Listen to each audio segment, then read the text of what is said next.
going 4.5 mile an hour, and it was so hard to pull. It was so compacted. I just think there's so many wins with no-till that simple way of farming. Well, I think you want to set yourself up that you know you're going to get the seed in. If you were going to go and plant corn with just a standard corn planter, you might get along better in green versus bare, hard ground.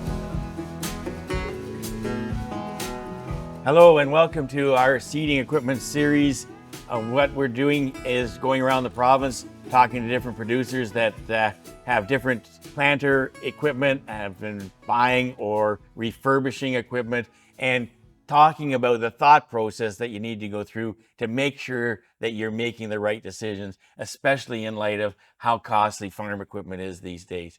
And so we're here at Hunco Farms near Port Hope with Jason and Kevin, and we're going to talk about the equipment that they have to work in their no-till system. And so if one of you can talk about who's involved in the business, and the other can talk about the history to the no-till. Yeah, I'm Jason. I've worked here be 25 years next year. Kevin, he's worked here for pushing 40 years. And then we have another guy, Phil, he's worked here for a year and a half. Kevin's brother helps us with the grain buggy, and if we can find a guy to truck, we do. My son helped this spring, or sorry, in the summertime with wheat running the buggy. So we do get a little bit of extra help, but most of the daily goings on is the three of us. Guys, can you talk about what your seeding equipment is and which one of the planters does what with the crops? Well, we have a 16-row 3605 Kinsey corn planter. Brand new this past year. Yeah, this spring it was new. Hydraulic downforce on it, row shutoff or 2-row shutoffs on it. A Lorry fertilizer, dry fertilizer openers on it, the heavy duty ones, trash whippers, and we use the Yetter twister closing wheels on the back. And that is only planting corn. Yes. And then what plants the rest of the crops then? We have a N540 John Deere air seeder, central fill air seeder, 40 foot. And it does the corn or the soybeans, the wheat, and the cover crops. And is it also part of the fertilizer application equipment on the farm? Yeah, I guess so. Yeah. Because some guys are actually using their drills to manage getting their fertilizer in their no-till system into the ground as opposed to broadcasting it. Have you guys been using it in that manner? No, we still dry broadcast fertilizer on. The corn planter has dry fertilizer on it, so and the bean planter, we don't put liquid down with the soybeans, but we do put liquid down with the wheat. Your business is a little different in that you work for another gentleman that owns the farm and is not that active in it. But I imagine when you want to go and replace a piece of equipment, you have to sort of justify that to Don and have a good conversation. So what is the thought process here at Hunco that you guys use in determining when and what to replace a planting equipment with? Well, we just go to Don and ask him, like, we have to replace all this on a wore out planter, like this corn planter, for instance. We wanted to go to down pressure, hydraulic down pressure, because we were just running springs, and it needed to be completely rebuilt, needed all new blades and a lot of stuff, like the fertilizer, and the openers were wore out. And when we priced all that, he wasn't really willing to spend that much money on a old planter, so that was the reason for buying a new one, because to upgrade it with hydraulic down pressure and everything was going to be a lot of money. So can we talk about, as you change to new equipment, especially on planting side, you often go larger, and so other pieces of the system that sort of feed that planter or that feed off that planter need to sort of adapt. So as you buy new equipment, what are the other parts of the operation that you have to be thinking about and maybe even have to come into a change with the purchase of that new piece of equipment? Well, manpower was a bit of it, I guess. That's why we have bigger equipment. You can get timing seems to be crucial. You seem to have a very short window in the spring to get stuff done. And with bigger equipment, you can get a lot more done in a hurry. Or not a hurry, but you can get a lot more done per day. Per day. We've kind of matched up our two planters are both 40 feet with that RTK to plant between rows. Having match planters helps a lot with that. The sprayer being 120 feet now matches that, matches with those planters as well, like in the multiples. How about the combine headers? They're 30 foot, so they also match up kind of with that 120, or with that, like they're pass wise, they average out, right? Okay. We talked about this in the no-till video, but it's important to bring up here. Are you speccing out the same planter for your no-till system that you think you would have to spec out for a conventional system? Or is there, you got to spend more money, you got to have a more robust planter? What do you feel about that? Yeah, I think we wouldn't need near as much downforce or any of that if we were still working the ground. But the drill part of it, I don't think would be. It's too heavy duty to work on work ground. A lot of guys do it, but I think it's it would be just overkill. Okay. And then Kevin, just to the point from the no-till video is you're planting green and you say it just plants so nicely when you hit that perfect timing. And yet you're saying that the no-till planter needs to be tougher, but it almost sounds like a bit of an oxymoron. So it's when you're planting that green planted, it works well because you've got this planter to go through it. It might not plant as well in a conventional planter trying to plant into that optimum green. Well, I think you want to set yourself up that you're going to get the seed in the ground. Okay. But if you were going to go and plant corn with just a standard corn planter, you might get along better in green versus bare, hard ground. Yeah. And when you're planting green, are you trying to get the fertilizer coulters and the openers below the thatch layer of the cover crops or the residue? Yes, we're trying to get the fertilizer we want it down below the seed if we can. Yeah. I talk about the fact that, the basic planter you need has got to have the must-haves to make it work. And then we'll talk about the nice-to-haves. So in terms of Hunco Farms and what you guys are trying to accomplish, and what are the must-haves that you needed to have as part of this new planter? Hydraulic downforce was a huge thing. And have you seen a big change in this planter relative to the old planter in terms of that? Well, yeah, follow, like if you watch behind it, the rows stay. They don't, where the other one, they seem to bounce. It does keep it in the ground far better for sure. Okay. Seed firmers and trash whippers. We have the Exacta springs on the seed firmers, mojo wires, I think they're called. So just to hold that seed firmer tight. Okay, so it doesn't bounce. Closing wheels are big. mm-hmm. Closing that trench, especially with that root system to get that tight. Okay. Or not tight, but like get it closed. Yep. And have you tried different ones and found the ones that you think work the best in your operation?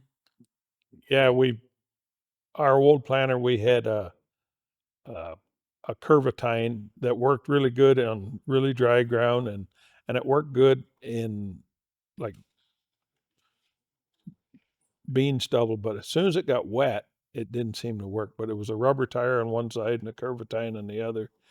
And we were going to try 2 curvatines, and we were at the dealer and he handed us these 2 twisters and he said, try them. And so we put them on the middle, and that was in 2019 when it was so wet. And the middle 2 rows when we side dressed corn that year were complete through all the hollows where some of the other spots hadn't filled in and we lost some population there. But then 2 rows that had that twister were all there. And So then if money was unlimited and you really liked gadgets or other pieces of kit, as the Europeans or the UK guys would say, what would be the nice to haves that you don't have but that you think would make a difference? Bigger tires if it was available. Yeah, this one has electric row shutoffs. Just does 2 rows at a time, Okay. which is big, where the other one was just half width. So there is the odd field, well, not the odd, pretty well every field where you may drive from one end to the other where you only need 2 rows or 3, 4 rows, or where you had to use half. Section control is big. And so is that a must-have or a nice-to-have then, Jason? I would say it's a must-have now. monitoring, I guess you can always have, it's nice to have good monitoring so you know everything's working. Like a soil sense or the moisture sense, that would be kind of neat, but it might be just something that scares you if you are planting through one little spot of a field that's too wet. And if you didn't notice it, but it told you that, it just something to scratch at the back of your brain at night. So then we're going to move into the walk around of the planter and the drill and have a look at them. And so we'll get to that. Jason and Kevin are now going to walk us around their new Kinsey planter and talk about the different features and why they have made this choice relative to the no-till part of their system. Or they are no-till completely, so why this planter fits in that. So go ahead, guys. I guess we went to these Alari fertilizer openers because they're good and tough, and we can get our fertilizer in as deep as we can where we want to put it. And we had them on our previous planter and they worked really well for us. And why individual fertilizer boxes? Just to keep the weight spread out across the planter is the main reason. Yeah, central fill stuff's nice, but then to go dry fertilizer, I guess you got to pull a wagon behind you or a cart, I guess, is behind you. We still, all of our corn is still bag corn too. We don't run any pro boxes, so individual row units work fine for us. We have these floating row cleaners. Just they seem to work fairly good. On our previous planter, we went to the shark tooth blades, and that really helped in the planting green part. We find that where we're planting into the rye, as long as that corn plant can't touch the rye, it doesn't seem to affect it any. But if it's growing with it and the rye is touching the corn, there is some holdback there. And this is something a lot of people have been scared off of rye for, but you're finding that that's all it takes to make it work. Yeah, just keep that row cleaned away from the rye, and it doesn't seem to have that toxicity or whatever it is. There is something, I know a lot of it's just the nitrogen take up, and the rye there's none available for the corn, but there's still, when that rye touches a corn plant, there is a little bit of holdback at the start. But in 2017 or 17, we planted a field at east of here that was as high as the hood of the tractor, the rye was, and it was in head. The turnips had went to seed or went to flower, and we got 5 inches of rain that night, 4 3/4 inches of rain, and it was wet to start with, so we couldn't get that sprayed. And that corn was at 2 leaf when we finally burned it off. And to this date, that's the best field of corn we've ever grown. Good grief. Amazing. Okay. But we're afraid to try that again. And these row cleaners, are they automatically adjustable, mechanically adjustable? They're just floating. They're Just floating Yeah, completely. they just float. Can you talk about the tires both on the wings and the center? Well, I guess there's no wings on this planter, right? So talk about the tires in terms of compaction and weight carrying. Yeah, they're just the ones that come with the planter. I don't know whether maybe we should go to a VF tire or whatever, but There's really not a lot of room for options tire wise anyway. I know like Steve Sickle, he's done some stuff with his Kinsey planter, and you can drop the pressures, I guess, but you don't. There's not a lot of room to make a wider tire. It is a frustration I have with the North American manufacturers that they engineer it so that there's not a lot of room to put more rubber under the planters. And I think the Europeans have got something there that we need to catch up on here in North America. Okay, so let's talk about the row units on this planter.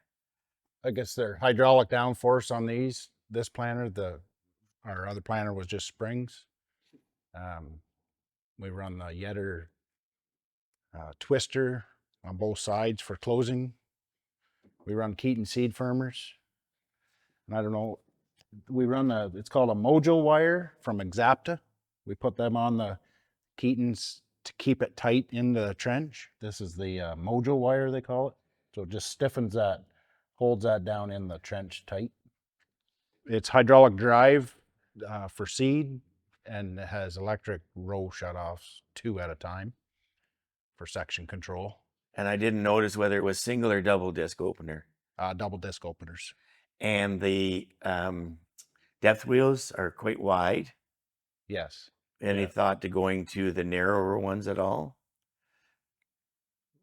not on this. Yeah. We, for just planting corn, we've never had any problem with these ones. So, yeah, the seed firmer, the Keaton seed firmers, the first year we no-tilled corn on our own, we set up an old John Deere planter, and we didn't have them. And anywhere it was damp, we had a less population there. So we put these on. I think they were a big help. We've been planting 2.5 inches the last few years since, well, go to these things and they're all talking the cob size and all that, even emergence, sorry. And so we went to 2.5 on everything. We have a field this year that was just, it's not tiled perfect. It's a piece of rented ground. And when we got off where it's systematically tiled at that 2.5 inch, our population isn't quite as good as it should be. And I think we on some of that land, maybe we should come back up. It's heavy ground and it's just maybe a little bit too deep. And in most of those acres where the 2.5 is working, is the emergence pretty uniform? Yes. Okay, so we're here talking about their drill, and guys, take it away. Well, it's an N540C John Deere drill. It works really nice. It has a few issues that could be solved or fixed with it. We run the biggest tire we could get from Deere on it. They're okay, but they're not the best. Yeah, a bigger tire would be definitely a big help. Mm-hmm. How evenly is the weight distributed between front and back on this unit? I think based off, like, we weighed it there last year, I think it was very close, I think, when it was full that day. I'm pretty sure that front to back, and the wings were even. The front wheels do caster on the main frame and the wings. They're walking beams on the center section, not the wings, but it is a terrible design by John Deere. It just flops in there. It sits crooked, so the tires tend to, they look like they tip in. But when you're planning with it, that walking beam just flops. It just constantly flops in there. And it doesn't matter whether you fill it full of grease or not, it constantly flops. When it came here, we looked at it and we thought, like, you've built walking beams on cultivators, machinery forever with roller bearings or tapered bearings in there. And then you come with this with just a shaft with a bushing in it. Well, it isn't even a bushing. Yeah. I guess it has 4 section control on it. So at every 10 feet. And you do need GPS. You cannot run this without GPS. Electric drive, we'll get to that at the back. We run the narrow gauge wheels on it, just mainly for planting our beans in between the corn rows. Yeah, just to get, so you're not tramping on those rows. But now that we've gone to twin 7.5-inch beans, it may be not as crucial to have them in there, but they are nice. And so how did you make that change to the twins? Just, we got running, trying to plant 2 15-inch beans between a 30-inch corn row, and it didn't have to be off very much, and you'd get running right on the row. And that depth wheel run right on the row just lays the beans on top, and you will not get depth. These seed discs are wore on this. They are getting replaced before wheat this year.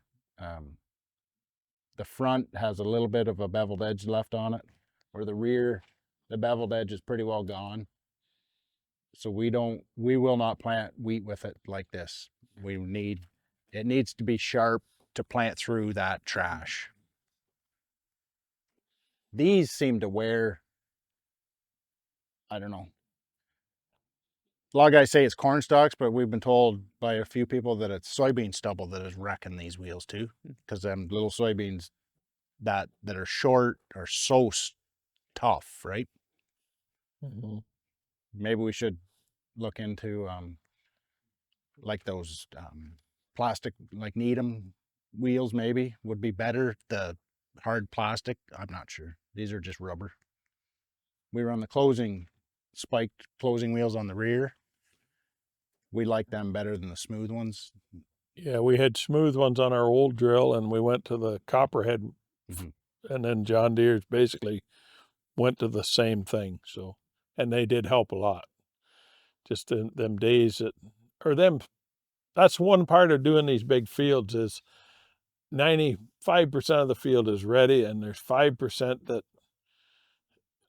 we shouldn't be there. But you can't wait for that 5%. It's close, but it's not quite right. So stuff like that does help close the trench. And it's electric drive. Like I said, electric, that's what the generator's for. Runs electric drive. There's 4 electric motors on it. So it does 4 section control. The beam does walk on the back as well, but it's the same as the front. It's just a poor design. It just flops in there. Really not happy with it. Feel it could be made a lot better. The tank is 120 bushel, I believe it is. Mm-hmm. So you can plant around 50-ish acres, I believe, if I remember right, of wheat with it, which is fine because the fertilizer is 300 gallons, so it'll plant 60 acres. So you fill seed, fill fertilizer both at the same time. Is there an option on this planter that box can be split in half? No. So no? Okay. No. Is that something for the future in terms of being able to have more than one variety on tap in terms of variable? I guess something would be neat if we could plant 2 different crops at once, like for our cover crop part, like these biostrips or whatever. That would be neat to do. But as far as 2 different varieties of seed, you just mix them together. No. It does it's extremely accurate, this drill.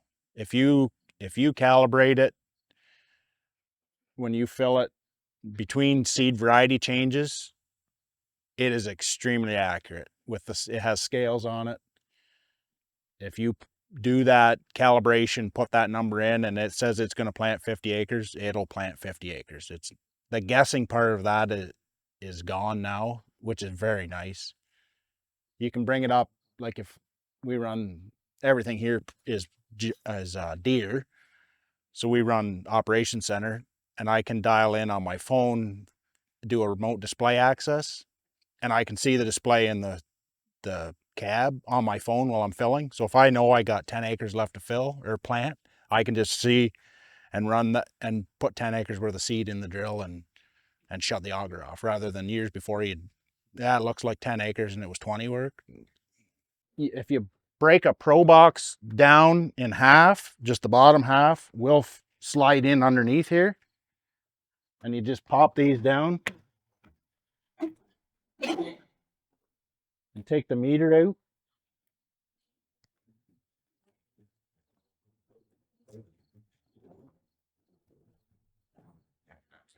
And that just runs out.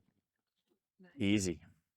So yeah, if you were switching between varieties, say you were going from, because we have the Enlist stuff now, the Canva stuff, you want to switch back, if you wanted to switch back and forth, it's very simple. So anything else, guys? I don't think so. Okay. Well, again, thank you for taking the time to show us around the drill and the planter. We really appreciate that. Yep. So my next question to you, you've got the new planter, and then the drill is relatively recent as well. What were the game changers were those two units that are the reason why they're sitting on this farm? The section control on the seed drill was a big thing. Electric drive. They have a better downforce system on those new drills. What did the new drill replace? It was a 1990 drill before that, which is the same idea, but without the electric drive and the section control on it. And when you think about the thought process that you have to go through, if the decision is to upgrade a planter because new ones are too expensive, where should you start? What are the things that are the first things you need to think about in terms of, this is why I need to replace that planter? Where is I guess, like as far as the seed drill, you can do a few things on it, but it starts getting costly once certain components really get wore out on it, right?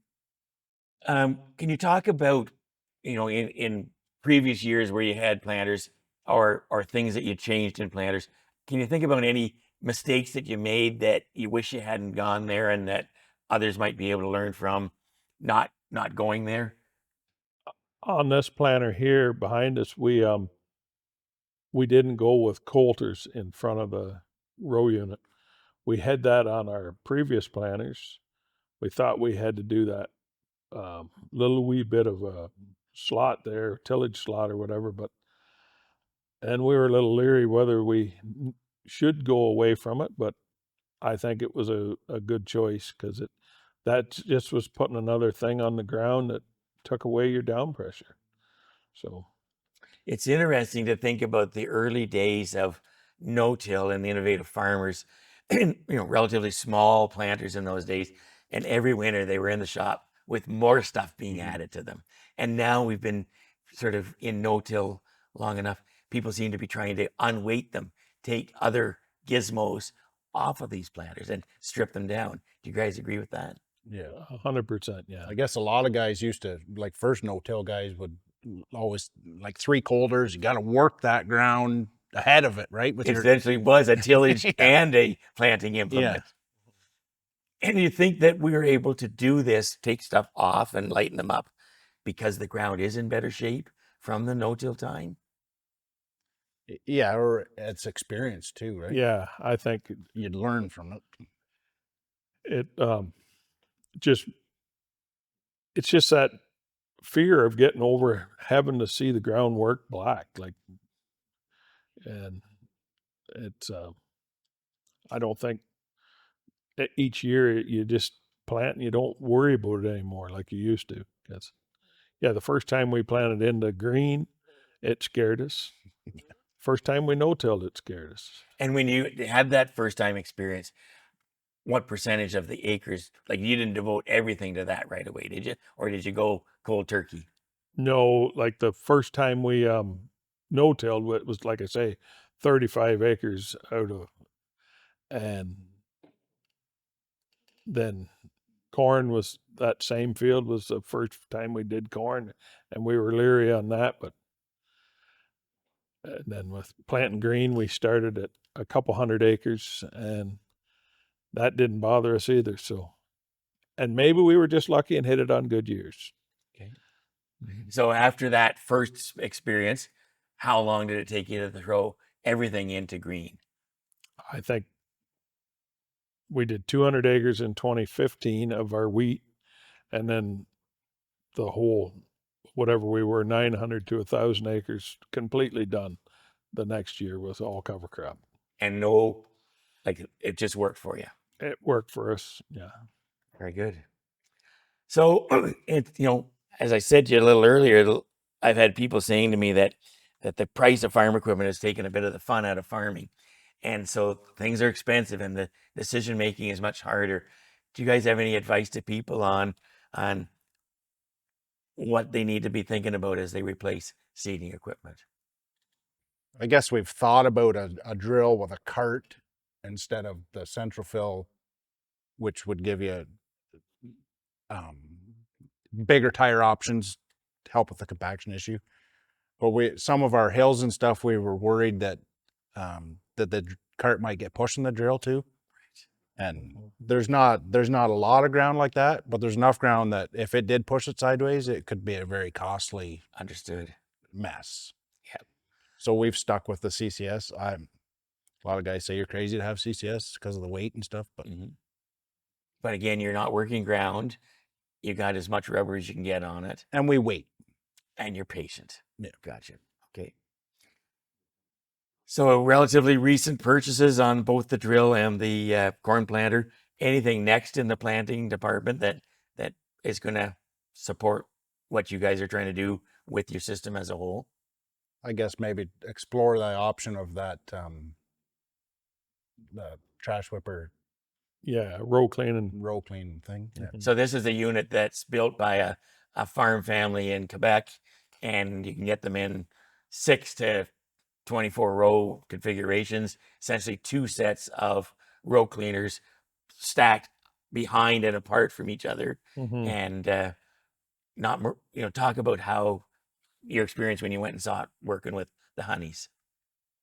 Yeah, I think them days where you're just planting through that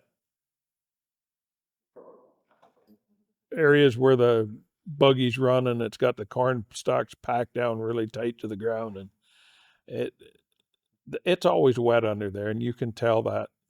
And there's just certain varieties of corn, just there's so much trash there that it would be nice to have that just pushed off to the side a bit so you could, that you're getting down there. But so it's not a tillage piece, Kevin, really. It's just, it's clearing the residue. Yes. And so that clearing the residue gets you a little bit more sunlight to dry that out that you're talking about. Yeah, a little bit more sunlight, and we could likely cut our soybean seeding population back if we knew that we were on the ground all the time. Yeah. Very good. Well, that brings us to the end, and I just want to say thank you to Kevin and Jason and Phil for letting me team up with them the last couple of summers to understand their operation and get lots of good video and image of the operation. And I'm just asking you guys if you're open to people contacting you if they've got questions about what you're doing and the decisions you've been making and helping them make those decisions. Yep. Awesome. Well, thanks very much, guys. Really appreciate you being part of this. Thank you.